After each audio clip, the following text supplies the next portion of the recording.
Well, let's do what we do each and every Wednesday at this time and find out what's going on in and around Springfield's business community. Good morning, I'm Greg Bishop, and let's connect now with the Springfield Business Journal publisher, Michelle Ownbey, standing by with her eyes on what's going on in and around the business community. Good morning, Michelle. How you doing after last night's election? Yes, good morning, Greg. Doing well. Late night for us. I'm sure you as well. But if everybody's tired of talking about politics, let's talk about food. That's always a favorite topic. And we've got lots of food news this morning. Food and business, letting us know what's going on with small business owners in and around the Springfield business community. We'll tell people how they can get their hands on the Springfield Business Journal here in a moment. But Michelle, let's talk about a new Mediterranean restaurant that's going to be opening soon. Yes, this is something very unique to Springfield. Just had a chance to chat yesterday with the owner, Ersin Yildirim. Now, he and his wife, Tuba, already have a small business here in town. They have a nail salon called Ugly Nail over on Wabash. Very interesting name. And so, perhaps not surprisingly, their new restaurant venture is going to be called Ugly Restaurant and Bar. And Ersin said, his wife says we should do something different, kind of a catchy name. People will remember it. So I think they got that going for them.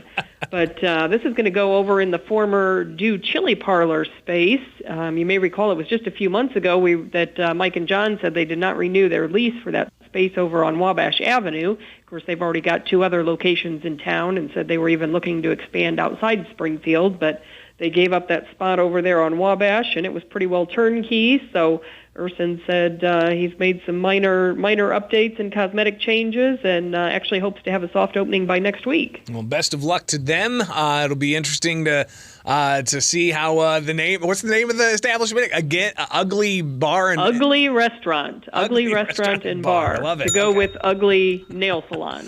Good stuff. All right, Michelle, tell us what's going on with Little Willys BBQ. They're going to be closing up. Yes, actually, they did just close. Friday, March 31st was their last day of operations. Conn's Hospitality Group is always shaking things up. So the good news is that there are 2 new restaurants in the works to replace Low Willys. I was a big fan of the barbecue, so sad to see that go. But again, they were leasing the space there at the corner of MacArthur and South Grand. Of course, not too long ago, they bought that entire Vinegar Hill Mall complex, so they now have a ton of space over there to work with, and they're kind of trying to consolidate their operations.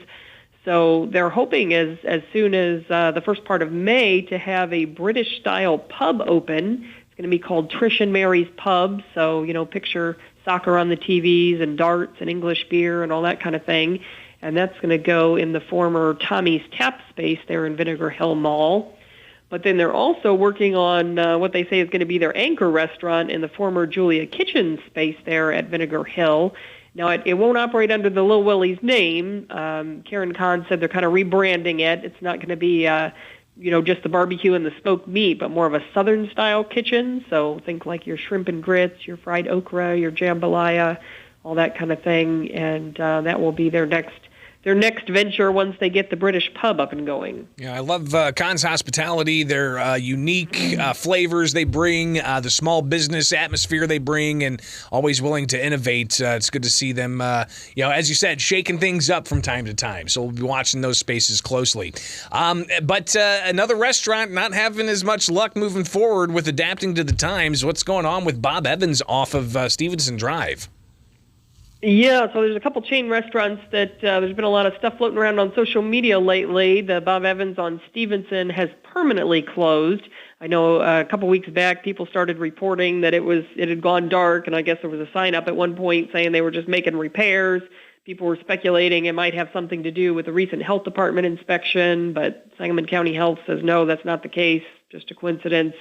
But they are now permanently closed. No word on what's going to happen to the real estate there. And, of course, they've still got their West Side location. But Bob Evans Nationwide has been kind of struggling to stage a comeback the last few years. They were having a hard time even before COVID. So probably not a surprise that we're going to see some of these chains, these nationwide chains, continue to struggle and regain their footing. Well, and another nationwide name having a closure here in Springfield, Steak and Shake, but it looks like that building is going to find some new life.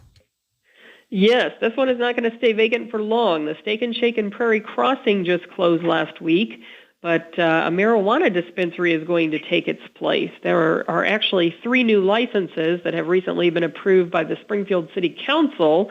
One of them, Maribus, just had their grand reopening last Friday. Of course, they've had that space in Grandview for a number of years, initially as just medical marijuana and then later added in the recreational.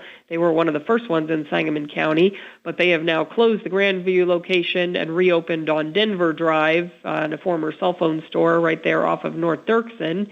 Steak and Shake will be number 2, and then there is a third location called Shangri-La that's going to be under construction kind of off the Stevenson Drive, more towards East Lakeshore Drive and out towards the lake, and that's going to be a new construction. So read the article if you want all the details on what's going on with that. Well, and the Prairie Crossing cannabis dispensary location, that'll, I guess, be just right for people in Chatham who wanted that non-binding resolution to pass, allowing for cannabis dispensaries and cultivation centers.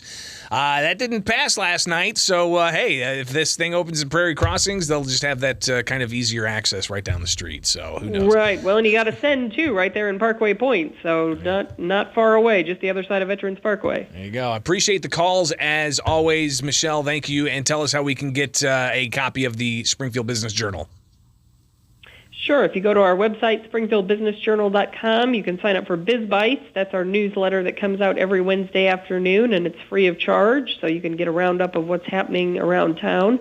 Or, of course, you can also sign up for the print edition and get that delivered directly to your home or office. Michelle Ownbey, publisher of the Springfield Business Journal, greatly appreciate your time each and every week, and we'll talk again next week, all right? Thanks, Greg. It is Springfield's Morning News on 92.